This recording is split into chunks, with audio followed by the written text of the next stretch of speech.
Hello friends, welcome to my YouTube channel extra lectures. आज हम पढ़ेंगे difference between function overloading and function overriding. जब भी function का नाम सेम रहेगा बट पैरामीटर डिफरेंट रहेंगे तो उस कंसेप्ट को बोलते हैं फंक्शन ओवरलोडिंग। फंक्शन का नाम सेम है बट पैरामीटर लिस्ट डिफरेंट है।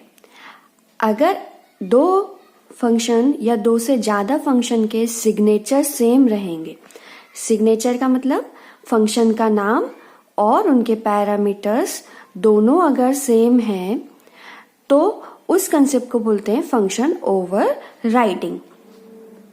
फंक्शन ओवरलोडिंग में इनहेरिटेंस की यूज नहीं रहती, रिक्वायरमेंट ऑफ इनहेरिटेंस नहीं रहता है। अगर इनहेरिटेंस है तो भी फंक्शन ओवरलोडिंग होगा, नहीं है तो भी फंक्शन ओवरलोडिंग होगा। बट फंक्शन ओवरराइडिंग में इनहेरिटेंस का रिक्वायरमेंट रहता है। हम फंक्शन ओवरराइड तभी कर पाएंगे जब इनहेरिटेंस रहेगा। एक फंक्शन बेस क्लास में बनता है और एक फंक्शन डिराइव क्लास में बनता है, तभी वो ओवरराइड होता है। Function overloading compile time polymorphism का एक एग्जांपल बोल सकते हैं, या कंपाइल टाइम पॉलीमॉर्फिज्म को भी हम फंक्शन ओवरलोडिंग के थ्रू समझ सकते हैं कि कंपाइल टाइम पॉलीमॉर्फिज्म क्या होता है। फंक्शन ओवरलोडिंग और कंपाइल टाइम पॉलीमॉर्फिज्म सेम ही रहते हैं।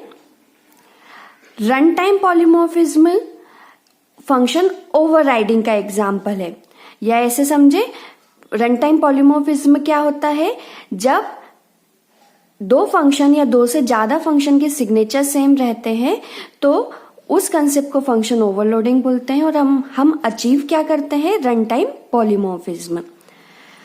फंक्शन ओवरलोडिंग सेम क्लास में भी हो सकता है और डिफरेंट क्लास में भी हो सकता है। फंक्शन ओवरराइडिंग डिफरेंट क्लास में ही होगा, एक बेस क्लास में फंक्शन बनेगा और एक डिराइव क्लास में फंक्शन बनेगा। फंक्शन ओवरलोडिंग मल्टीपल टाइम्स हो सकता है, हम एक ही फंक्शन को डिफरेंट टाइम्स ओवरलोड कर सकते हैं। बट फंक्शन ओवरराइड एक ही बार होता है, सिंगल टाइम होता है। अगर हमने एक बार उस फंक्शन को ओवरराइड कर दिया, अब हम उसको नेक्स्ट टाइम ओवरराइड नहीं कर पाएंगे। एग्जाम्पल देखते हैं फंक्शन ओवरलोडिंग का। जैसे यहाँ पे एक एरिया फंक्शन है, फंक्शन का नाम सेम रहता है बट पैरामीटर लिस्ट डिफरेंट रहती है, तो वो कंसेप्ट क्या होता है, फंक्शन ओवरलोडिंग।